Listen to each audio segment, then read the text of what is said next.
बोलता रहा हूँ कि मौतें हुई हैं, इसको कोई रोक नहीं सकता।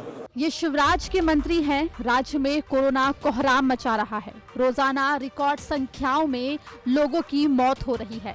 रोजाना 10,000 से ज्यादा कोरोना संक्रमित मरीज सामने आ रहे हैं, लेकिन मंत्री जी दार्शनिक अंदाज में आ गए हैं। ऐसा लगता है जैसे दर्शन शास्त्र का कोई ज्ञाता मौत पर व्याख्या दे रहा हो। हम ऐसा क्यों कह रहे हैं, इसके लिए आपको मंत्री जी का पूरा बयान सुनना पड़ेगा। बोलता रहा हूँ कि मौतें हुई हैं, इसको कोई रोक नहीं सकता, क्योंकि कोरोना ऐसी चीज़ है और सभी लोग कह रहे हैं, मैं अकेला नहीं कह रहा हूँ, पूरा देश कह रहा है कि कोरोना से बचने के लिए हम सब लोग सहयोग करें।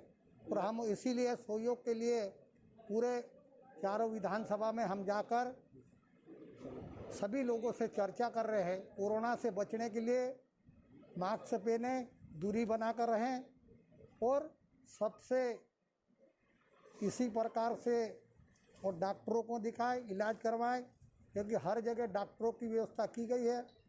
और मरना तो एक क्या है कि जो आप बता रहे हैं कि रोज ही ना मर रहे हैं, अब मरने का क्या है, उम्र हो जाती है, उसको तो मरना भी पड़ता है।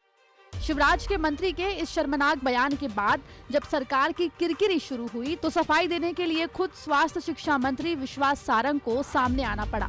विश्वास सारंग अपने सहयोगी के बयान को सही तो नहीं ठहरा रहे, लेकिन वो साथ ये भी कह रहे हैं कि प्रेम सिंह के बयान को तोड़ मरोड़ कर पेश किया गया। तरह बोलने का मंतव्य नहीं था और इस पेंडेमिक के दौर में निश्चित रूप से हमें कोई भी बयान देते हुए जरूर सोच विचार करना चाहिए, परंतु उन्होंने स्वयं स्पष्ट किया है कि उनका कहने का तात्पर्य ये नहीं था, उनके बयान को तोड़ मरोड़ कर प्रस्तुत किया गया है। लेकिन आपको लगता है कि एक ऐसे पेंडेमिक की आप बात कर रहे हैं और ऐसे समय में जहाँ पे लोगों को संबल देना चाहिए, वहाँ पे मंत्री अगर ऐसे बयान देंगे तो उससे मनोबल टूटता है कहीं ना कहीं दुख भी होता है जिनके परिवार के लोगों ने 10 साल 12 साल 15 साल के बच्चों को। जैसा मैंने कहा कि प्रेम सिंह पटेल जी ने स्वयं आगे आकर अपने इस बयान के बारे में उन्होंने कहा है कि उनके बयान को गलत ढंग से प्रस्तुत किया गया है। विश्वास सारंग जी, चलिए मान लेते हैं कि मंत्री जी का बयान ठीक है कि जब उम्र हो जाती है तो मरना पड़ता है, लेकिन उनका क्या जो कोरोना महामारी की चपेट में आने के बाद खराब स्वास्थ्य सेवाओं की वजह से मर रहे हैं?